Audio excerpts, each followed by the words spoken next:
Bayangkan sejenak, kamu sedang duduk sendiri di kamar. Lampu redup, tubuh lelah, pikiranmu berisik. Ada hutang yang belum selesai, ada janji yang tak mampu kamu penuhi. Ada rasa iri ketika melihat orang lain melesat jauh sementara kamu masih berjalan tertatih. Di kepalamu, suara-suara itu terus berbisik, kenapa hidup gue gini-gini aja? Atau di kapan giliran gue sukses? Sekarang aku ingin bertanya jujur padamu. Apakah kamu sadar bahwa semua bisikan itu, semua isi pikiranmu, sedang menciptakan realitasmu sendiri? Seperti magnet yang menarik serpihan logam, pikiranmu juga menarik rezekimu. Tapi bukan hanya rezeki dalam bentuk uang, melainkan seluruh jalan hidupmu. Jika pikiranmu penuh keluhan, kamu akan menarik lebih banyak alasan untuk mengeluh. Jika pikiranmu dipenuhi syukur, kamu akan menarik lebih banyak alasan untuk bersyukur. Di sini ada paradoks yang pahit tapi indah. Dunia luar seringkali hanya cermin dari dunia dalam. Orang sibuk mengejar uang, kedudukan, validasi, tapi lupa bahwa akar dari keberlimpahan bukanlah pada dunia luar, melainkan pada bagaimana cara kita berpikir dan merasakan. Paradoks kehidupan, pikiranmu membentuk nasibmu. Dalam stoikisme, ada satu ajaran penting. Kita tidak bisa mengontrol apa yang terjadi di luar diri kita, tetapi kita bisa mengontrol bagaimana kita merespons di dalam diri. Epictetus berkata, bukan peristiwa yang mengganggu kita, melainkan pikiran kita tentang peristiwa itu. Bayangkan dua orang jatuh miskin pada waktu yang sama. Yang satu berkata, hidup ini kejam, aku sudah hancur. Yang lain berkata, ini kesempatan untuk memulai dari nol dengan lebih bersih. Peristiwa sama, tapi pikirannya berbeda, dan akhirnya jalan hidup mereka pun berbeda. Islam pun mengajarkan hal serupa. Allah berfirman dalam surat Ar-Ra'd ayat 13, sesungguhnya, Allah tidak akan mengubah keadaan suatu kaum hingga mereka mengubah keadaan yang ada pada diri mereka sendiri. Perubahan diri itu dimulai dari pikiran. Pikiran adalah benih, perasaan adalah air, tindakan adalah batang, dan nasib adalah buah. Paradoksnya adalah, banyak orang bekerja mati-matian tapi tetap merasa miskin. Sementara ada orang lain yang rezekinya mengalir tenang, meski usahanya sederhana. Bedanya bukan hanya pada kerja keras, tapi juga pada cara berpikir dan cara bergetar. Pikiran sebagai magnet, hukum tarik-menarik yang nyata. Ada hukum tak terlihat dalam hidup ini. Kamu menarik apa yang kamu pikirkan terus-menerus. Bukan karena pikiranmu ajaib bisa melompat ke langit lalu menurunkan emas, tapi karena pikiran membentuk sikap, sikap membentuk tindakan, tindakan melahirkan hasil, dan hasil akhirnya menjadi nasib. Seorang stoik melihat pikiran seperti pedang bermata dua. Jika diarahkan pada hal negatif, ia bisa menusuk tuannya sendiri. Tapi jika diarahkan dengan bijak, ia menjadi pelindung yang luar biasa. Dalam Islam, Rasulullah SAW bersabda, aku sesuai dengan prasangka hambaku kepadaku. Hadis riwayat Bukhari dan Muslim. Artinya jika engkau berprasangka baik kepada Allah, maka yang datang kepadamu adalah kebaikan. Jika engkau berprasangka buruk, maka keburukan pun akan menghampirimu. Pikiran adalah doa yang terus berulang, maka hati-hati dengan apa yang engkau pikirkan. Ketika pikiran jadi penjara, namun ada paradoks yang lain. Pikiran juga bisa menjadi penjara paling kejam. Kita bisa duduk di kursi empuk tapi merasa miskin.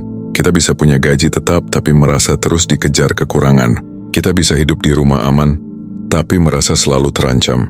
Semua itu karena isi kepala yang kita biarkan jadi penguasa. Stoikisme mengajarkan latihan, premeditatio malorum, membayangkan keburukan sebelum ia datang. Bukan untuk menakuti diri, tapi agar kita tidak diperbudak oleh ketakutan yang semu. Sementara Islam mengajarkan tawakal, berserah pada Allah setelah berusaha. Dua-duanya memberi pesan sama, jangan jadi budak pikiranmu. Jika pikiranmu terus berkata, aku gagal, aku bodoh, aku tak punya jalan, maka itulah realitas yang kamu hidupi. Tapi jika pikiranmu berkata, aku belajar, aku ditempa, aku dipelihara Allah, maka jalan itu perlahan akan terbuka. Cara mengatasi pikiran negatif. Sekarang mari kita bicara solusi. Bagaimana cara mengubah pikiran jadi magnet rezeki? 1. Sadari isi kepalamu. Tuliskan setiap kalimat yang sering muncul di pikiranmu.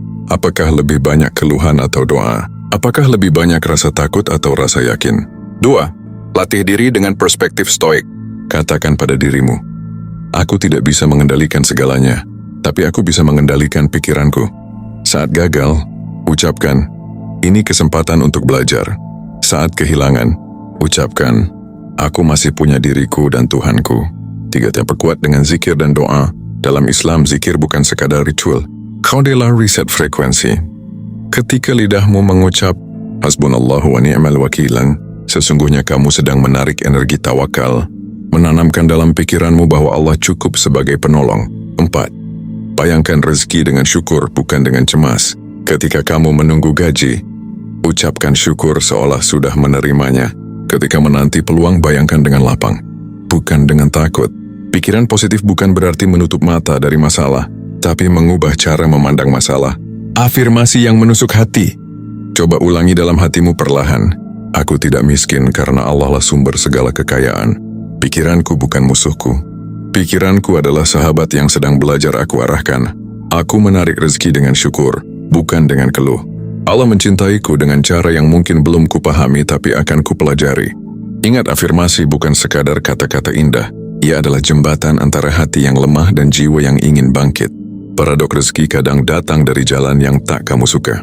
Pikiranmu adalah magnet, tapi magnet tidak selalu menarik yang kamu mau, melainkan yang kamu butuhkan. Seringkali, rezeki tidak datang dalam bentuk uang, tapi dalam bentuk kesabaran, ketenangan, kesehatan, atau bahkan ujian. Seorang stoik akan berkata, jangan minta agar hidupmu mudah, mintalah agar dirimu lebih kuat. Islam pun mengajarkan, boleh jadi kamu membenci sesuatu padahal ia baik bagimu.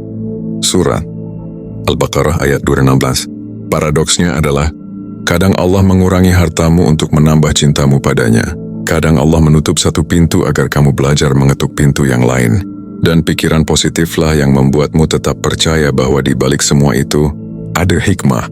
Jadilah magnet rezeki yang sesungguhnya. Sekarang setelah panjang kita bicara, aku ingin kamu diam sejenak. Tarik napas dalam, rasakan detak jantungmu, dan tanyakan dalam dirimu, apa isi kepalaku selama ini? Apakah aku sedang menarik keluhan atau menarik keberlimpahan? Ingat, rezeki bukan hanya angka di rekening. Rezeki adalah kedamaian, kesehatan, sahabat yang tulus, iman yang kokoh, dan hati yang lapang. Semua itu dimulai dari pikiranmu. Pikiranmu adalah magnet rezekimu. Rawatlah ia, bimbinglah ia dengan stoikisme, perkuatlah ia dengan iman. Saudaraku, kalau hari ini rezekimu terasa sempit, mungkin bukan dompetmu yang perlu diisi, tapi pikiranmu yang perlu dibersihkan.